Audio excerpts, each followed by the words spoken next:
یہ ہے مشہور Canadian athlete Terry Fox. Terry Fox کو 18 سال کی عمر میں دائیں گھٹنے میں ہڈیوں کے کینسر کی تشخیص ہوئی۔ ڈاکٹرز نے ساری رپورٹس کرنے کے بعد بالآخر یہ فیصلہ کیا کہ آپ کی پوری ٹانگ کاٹنی پڑے گی۔ ایک ایتھلیٹ اور ایک نوجوان کے لیے ٹانگ کا کٹ جانا کتنا بڑا صدمہ تھا، اس کے پیروں تلے سے تو زمین نکل گئی۔ لیکن اس نے دوبارہ ڈاکٹر سے یہ سوال کیا کہ آپ میری ٹانگ کیوں کاٹنا چاہتے ہیں، آپ اس کا علاج کیوں نہیں کرتے؟ تو ڈاکٹرز نے بتایا کہ جدید طب میں ابھی تک اس بیماری کا علاج موجود نہیں، اور اس بیماری کی تشخیص کے لیے اس کی ریسرچ کے لیے تقریباً $10 ملین کی لاگت چاہیے، جو کہ کینیڈین گورنمنٹ کے پاس نہیں ہے۔ یہ سن کر ٹیری فاکس وقتی طور پر خاموش ہو گیا، لیکن اس کے اندر ایک جذبے، ایک لگن نے جنم لیا، اور پھر اس نے بغیر کسی کو بتائے 14 مہینے تک اپنی دوسری ٹانگ پر ورزش کی اور اس قدر پریکٹس کی کہ وہ زیادہ سے زیادہ پیدل چل سکے۔ پھر ایک روز اس نے اپنے پیرنٹس کو بتایا کہ وہ ایک مہم کا آغاز کرنا چاہتا ہے، جس میں وہ کینیڈا کے مشرق سے لے کے مغرب تک پیدل سفر کرے گا اور لوگوں کو اس بیماری کے متعلق بتائے گا اور ان سے ڈونیشن اکٹھی کرے گا،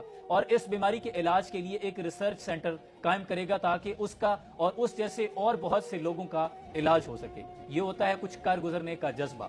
پھر ایک دن ٹیری فاکس نے اس میراتھن کا آغاز کیا، جس کا نام رکھا میراتھن آف ہوپ، اور اس نے پیدل سفر کا آغاز کیا۔ چنانچہ وہ روزانہ 26 کلومیٹر ایک ٹانگ پر پیدل سفر کرتا، اور یوں اس نے 143 دنوں میں 3718 کلومیٹر پیدل سفر کیا۔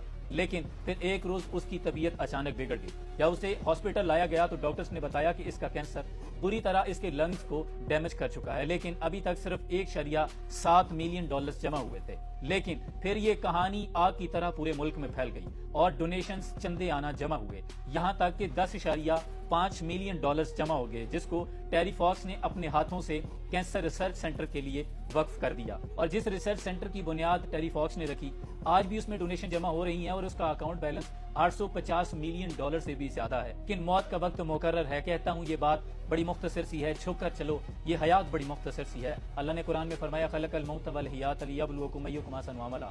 ہم نے موت اور زندگی کو خلق اس لیے کیا ہے کہ دیکھ سکیں کون ہے جو تم میں سے صالح اعمال کرتا ہے۔ اللہ نے زندگی سے پہلے موت کا ذکر کیا ہے۔ پھر 28 جون 1981 کو ٹیری فاکس کا انتقال ہو گیا۔ اس کی آخری رسومات نیشنل چینل کینیڈین کا جو ٹی وی چینل تھا اس پر براہ راست نشر کی گئی، اور اس کو اعزازیہ طور پر خراج عقیدت پیش کرنے کے لیے کانسی کا اس کا ایک مجسمہ نصب کیا گیا، اس کے حوصلے اور جذبے کو سلام پیش کرنے کے لیے۔ یہ وہ جذبہ ہے جسے میں اکثر کہتا ہوں کہ شکوہ ظلمت شب سے تو کہیں بہتر تھا اپنے حصے کی شمع جلاتے جاتے، اور یہی اقبال چاہتے تھے ان جوانوں کو میری آہ سار دے، پھر ان شاہین بچوں کو بالو پر دے، اور خدایا آرزو میری یہی ہے میرا نور بصیرت عام کر دے۔ اور ہمیں یہ پیغام دیا کہ نوا پیرا ہوا بلبل کہ ہو تیرے ترنم سے، کبوتر کے تن نازک میں شاہین کا جگر پیدا۔ سلام۔